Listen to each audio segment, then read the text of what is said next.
Pensé que ibas a decir que en algún momento te lo planteaste por el contexto, en el sentido de que veías que competías con gente dopada. Bueno. Que eso, te he escuchado hablar acerca de ello, que también te voy a preguntar cómo tú sabes que esas atletas estaban dopadas y cómo los jueces no lo sabían. O quien corresponda, o el comité, o quien tenga que tenerlo en cuenta. Si es que no lo sabía. Claro que se sabía, lo que pasa que se tapaba. Entonces, por eso después saltó. Era una federación internacional corrupta. El presidente de la Federación Internacional tapaba todos esos casos. Por eso siempre digo que ha habido dos tipos de halterofilia. La halterofilia oscura y la halterofilia limpia. Entonces tú ibas a competir. Yo cuando comencé en el centro de alto rendimiento sabíamos que no íbamos a ser campeones del mundo. Sabíamos que nadie había conseguido una medalla olímpica en la halterofilia española, siendo chico o chica, daba igual. Que eso estaba para Rusia, Bielorrusia, para esa halterofilia oscura, los que siempre ganaban, los que una española o un español, pues obviamente... Los que tenían más conocimientos de química también, ¿no? Los que sabían de química, los que solo sabían entrenar de esa manera, no los que... Bueno, pues lo que hemos hecho siempre en España, que es sin ningún tipo de atajo, entrenamiento. También es verdad que no estaba tan desarrollado el deporte como tal. Entonces, tú partes desde esa base. Es como, a ver, tú no vas a ser campeona del mundo. Tú no vas a ser medallista olímpica. Tú peléate con ellas a ver qué pasa. Bueno, en este caso... Qué horror de punto de partida, pero sí, bueno. Sí, es horrible. En este caso... lo que pasaba es que estaban las chicas raras, ¿no? Yo y el resto. Es como que yo de vez en cuando subía ahí, ¿no? Y luchaba, o sea, en europeos y más. Yo recuerdo con rusas. Las chicas raras quiere decir... Bueno, dopadas. Sí. Dopadas, halterofilia oscura. Sí, no es que fuesen emos, no, sí, Claro, por sino eso... que estaban... Vale. Claro, o sea, no es que lo diga yo, obviamente, es que ahí están las sanciones, ahí están las personas que han dado positivo, que después también aparecían, o sea, daban positivo, cumplían sanción, volvían a aparecer, y intereses y demás que dices, bueno, pues a ver, es lo que hay. No puedes luchar contra eso. Yo personalmente, yo no podía luchar contra eso. Lo único que podía era entrenar, aceptar la situación o irme. Es que no puedes hacer otra cosa. Y yo no me quería ir. ¿Por qué me tengo que ir si a mí me gusta competir, a mí me gusta este deporte, a mí me gusta entrenar? ¿Por qué me tengo que ir yo? Que supuestamente soy la que hago bien las cosas. ¿Y esta gente? Entonces yo dije, pues ya está, yo sigo entrenando, a mí me gusta. En algún momento saltará la liebre. Por eso cuando yo me entero, no me sorprende. ¿Me hace feliz? Sí, muchísimo. Pero no estoy sorprendida. Digo, vale, ok, al final... ganan los buenos. Pero cuando tú te enteras ¿de qué? ¿De que has competido con gente que estaba...? Cuando yo me entero, yo tengo 3 medallas olímpicas. 2 de ellas no me subo al podio, me subo en una únicamente. ¿Por qué? Porque el podio olímpico de Londres 2012 cae entero. Yo in situ quedo cuarta.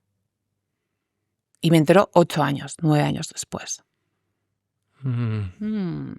Entonces, cuando yo me entero, que me entero antes de ir a Río en 2016, que es cuando consigo medalla olímpica y me subo al podio, que Lidia parte como favorita. Jolines, a ver, que tengo 15 días para competir, o sea, por favor, no me estéis volviendo un poco loca. Entonces, tú dices, vale, ok, sí, estaba claro. Estaba claro. Y sí que es verdad que pues a mí me da pena porque no es deporte al final. Las deportistas no pueden competir de esa manera. No vale todo, hay que respetar el juego. Pero bueno, como siempre digo, no hay nada más importante que estar tranquila, saber que has hecho las cosas bien y que nadie va a venir a tu puerta a reclamar esas medallas.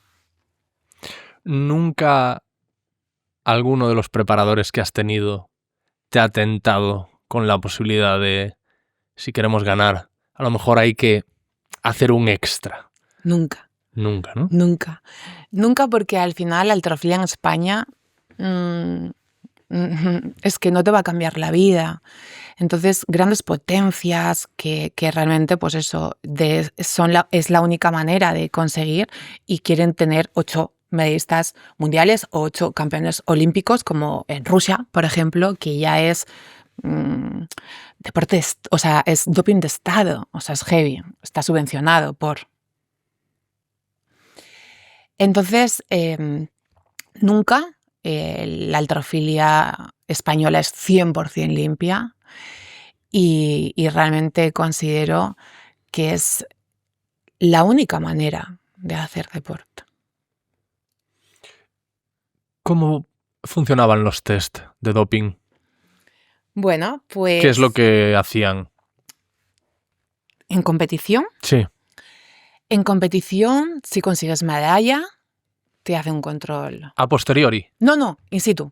Si Vale. tú consigues medalla, yo, por ejemplo, voy al campeonato Claro, del pero a mundo... posteriori, cuando has conseguido la medalla, no antes. No, claro, porque a Ajá. lo mejor tú compites y queda... Pero claro, in situ quiero decir, termina la competición y estás en la sala del calentamiento y ya vienen los del control doping. Lidia, control doping, Pepita, O sea, normalmente el podio siempre es, le hacen el control y después es como aleatorio. A lo mejor le toca a la 10ª, ¿vale? Vale. Entonces tú tienes 2 muestras.